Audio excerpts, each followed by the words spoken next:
నమస్తే. నేను మీ కుప్ప పద్మిని. ఇన్నాళ్ళు మీ సపోర్ట్‌ని నాకందిస్తూ, మీ ప్రేమని నాకందిస్తున్న ప్రతి ఒక్కరికి కృతజ్ఞతలు. ఇప్పుడు చూడబోతున్న ఈ వీడియో కూడా ఖచ్చితంగా మీకు ఉపయోగపడుతుంది.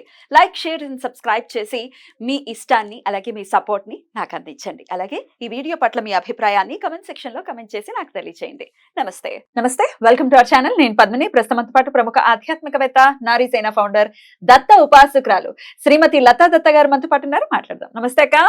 జై గురుదత్తారా. శ్రీ గురుదత్త అక్క. దత్తుడి గురించి విశేషంగా స్వామి ప్రచారంలోనే ఉన్నారు మీరు. విశేషంగా ఎక్కడెక్కడ ఏమేమి నిగూఢంగా ఉన్నాయో బోల్డ్ అని పుస్తకాలు మోస్తూ ఉంటారు. తల్లి పిల్లలు మోసినట్టు పిల్లని ఎలా మోస్తుంది తల్లి, అలా పుస్తకాలు మోస్తూ ఉంటారు. అవును, వెతుకుతూ ఉంటారు. ఏం చెప్పచ్చు, ఏం చెప్తే దత్తుడికి దగ్గర అవుతారా మన వాళ్ళు అని ఖచ్చితంగా మీరు చూస్తూనే ఉంటారు. అది నాకు, నేను ఇంకా దగ్గరగా I observe you very closely కాబట్టి ఐ నో ఇట్.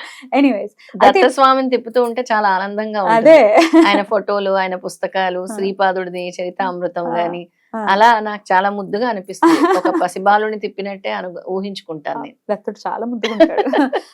దత్తుడు లాంటి పిల్లాడు కావాలి. ఎంత ముద్దుగా ఉంటాడు. ఖచ్చితంగా కాదనుకోండి. నీకు శీఘ్రంగా అలాంటి దత్తాంశతోని సుపుత్రుడు కలగాలని మనస్ఫూర్తిగా దీవిస్తున్నాను. Thank you so very much. అది చాలా చాలా అసలు సాధ్యపడనటువంటి కోరిక అయినప్పటికీ లేదు లేదు, ఖచ్చితంగా సాధ్యం అవుతుంది. థ్యాంక్ యూ అక్క. Thank you so very much. అన్నానంటే జరుగుతుంది. Thank you. తదాస్తది. Thank you so very much. So nice of you. కాక దత్తుణ్ణి ఆరాధించటం అనేది అసలు ఎందువలన చేయాలి, ఎందుకోసం చెయ్యాలి, ఎలా చెయ్యాలి అనే డౌట్స్ ఎప్పటికప్పుడు రేజ్ అవుతూనే ఉంటాయి.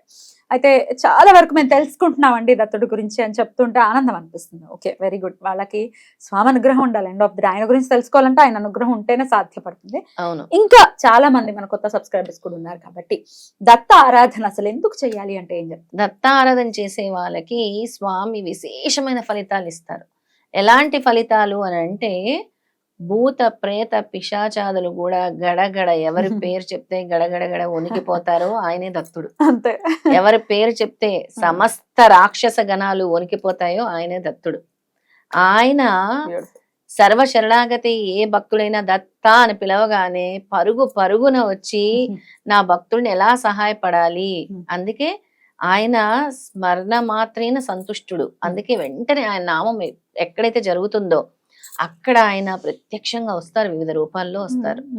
ఈ దత్తారాధన చేయటం వల్ల ముందు మనశ్శాంతి, ఆనందం వస్తుంది పద్మిని.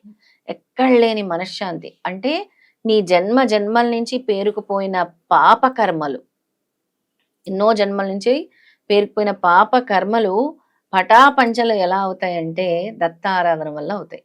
పేరుకుపోయి ఉంటది కదా పాపపు రాశి, ఆ పాపపు రాశిని అంతా కూడా భస్మంలాగా, అంటే ఇలా ఊది పడేసేలాగా విధంగా స్వామి చేసేస్తారు. అంటే అసలు అంత ట్రాన్స్ఫర్మేషన్ తన భక్తుల్లో కల్పిస్తారు స్వామి. స్వామి ఏం చెప్తున్నారో ఆయన మాటల్లో చెప్తాను. అసలు స్వామి ఏ విధంగా అంటే, నేను చెప్పే కంట స్వామి చెప్పే మాటలు చెప్పడం ఎక్కువ ఇష్టపడతాను.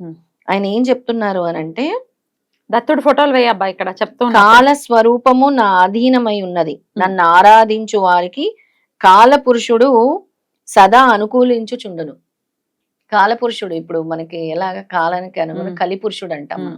ఆ కలిపురుషుడు చేసే మాయ కూడా, ఆయన దత్త భక్తుల దగ్గరికి వెళ్ళాలంటే భయపడతాడు. కరెంట్ షాక్ కొట్టేసినంత భయపడతాడు. ఎందుకంటే దత్తస్వామి మాట తీసుకున్నారు. ఆయన చెప్తున్నారు ఇక్కడ, ఆయన సదా అనుకూలించుచుండును. అలాగే భూత ప్రేత పిశాచాది మహాశక్తులు కూడా దత్తారాధన చేయు వారిని ఏమీ చేయజాలవు. ఎవ్వరు ఏమీ చేయలేరు. భూత ప్రేత పిశాచులు గాని, నెగిటివ్ ఎనర్జీ గాని, ఈవిల్ ఫోర్సెస్ గాని దత్తారాధన చేసే వాళ్ళ దగ్గరికి రావటానికి కూడా భయపడతారు అని చెప్తున్నారు. ఈ సృష్టి అందున్న ప్రాణులన్నిటికంటేను కూడా నేను బలవంతుడను. స్వామి చెప్తున్న మాటల్లో, నా నుండి బలమును పొంది జీవరాశులు వృద్ధి పొందుచుండును. ప్రతి జీవరాశి కూడా ఆయన నుంచే వృద్ధి పొందుతున్నారు.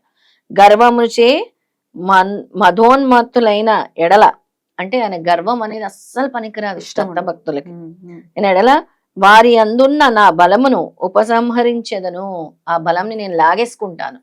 ఎవరికైతే గర్వం ఉంటుందో వాళ్ళ దగ్గర నుంచి అది బలం లాగేసుకొని, గర్వమును అహంకారమును అన్ని అనర్థ స్వరూపములకును కారణభూతమై ఉండును, అనర్థాలకు దారి తీస్తుంది అని స్వామి చెప్తున్నారు. నన్ను ఆరాధించుచు సదా జ్ఞప్తి ఉంచుకున్న వార్లకు నిత్య సంతుష్టులే ఆనందంతో మనశ్శాంతిగా నుందురు.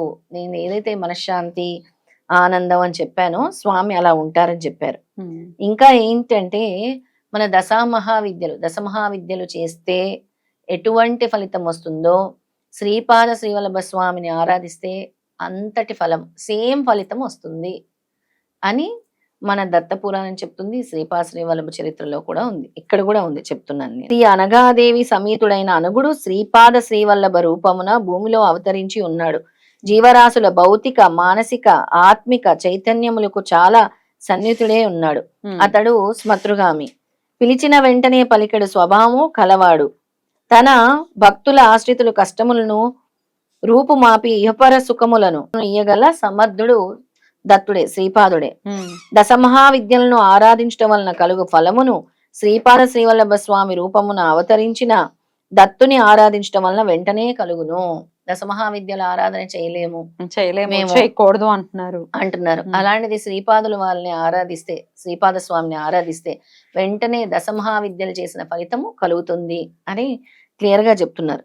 వివిధ దేవతలను ఆరాధించడం వలన తప్పకుండా శుభఫలములు కలుగుచుండను. అయితే దత్తారాధన వలన ఆయా దేవతలు ఇచ్చడి శుభఫలములు శీఘ్రముగా లభించును.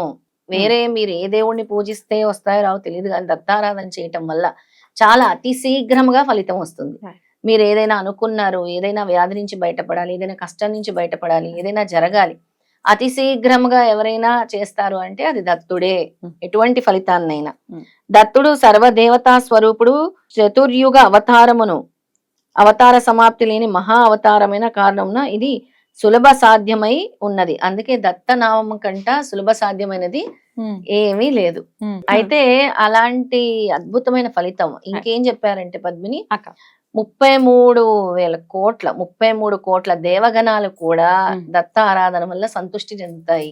వెంటనే వచ్చి దత్త భక్తులకి ఏం కావాలో అవి సమకూరుస్తారట దేవతలందరూ కూడా. దత్త భక్తులకి అంత విశేషమైన ఫలితం దత్తారాధన వల్ల కలుగుతుంది. ఇది చిన్న ఫలితం అని చెప్పక్కర్లేదు, మన ఎంతటి గొప్ప ఫలితాన్ని స్వామి ఇస్తున్నారు. ఖచ్చితంగా. అయితే స్వామి ఆరాధన చెయ్యాలి అనుకుంటే కొంతమందికి, అందరికీ అన్నాను కానీ కొంతమందికి మాత్రం కొంత అడ్వర్స్ రిజల్ట్స్ రావటం అనేది చూస్తూ ఉంటాం.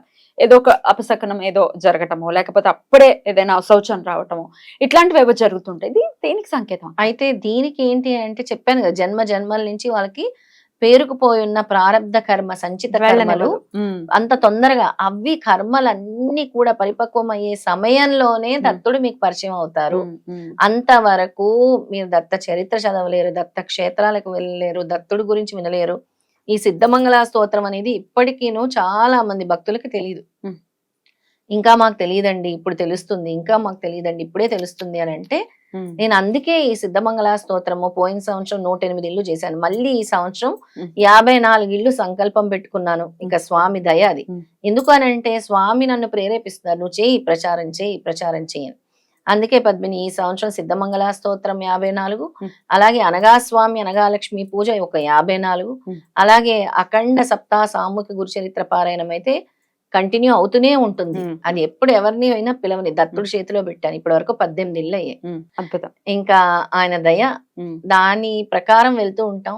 వచ్చే సంవత్సరం ఏం సంకల్పం ఇస్తారు, ఈ సంవత్సరం మాత్రం ఇంకా అంటే మాకు దత్తుడి గురించి తెలియదు, దత్త పూజల గురించి తెలియదు, మేము ఎలా చేసుకోవాలో తెలియదు అన్న వాళ్ళందరికీ కూడా ఒక్కసారి సిద్ధమంగళ స్తోత్రం చేయించుకున్నా, ఒక్కసారి అనగాస్వామి అనగాలక్ష్మి పూజ చేయించుకున్నా కూడా ఆ దత్తుడి గురించి మనం చెప్పటం జరుగుతుంది. ఇంటింటికి వెళ్ళి కూడా ఊరికే సిద్ధమంగళ స్తోత్రం చదివేసి రావట్లేదు. అసలు దత్తుడు అంటే ఏంటి, దత్తుడు దగ్గర ఉండే ఆ భైరవులు ఏంటి, అలాగే దత్తుడి చేతిలో ఉండే త్రిశూలం ఏమిటి, గోవు ఏమిటి, అన్ని వివరంగా మనం చెప్పి దత్తుడి గురించి కొన్ని విషయాలు భక్తులందరికీ తెలియచేసి మరీ వస్తున్నాం. తప్పకుండా. ఇప్పుడు మీరు సంకల్పించుకున్న నమస్కారం.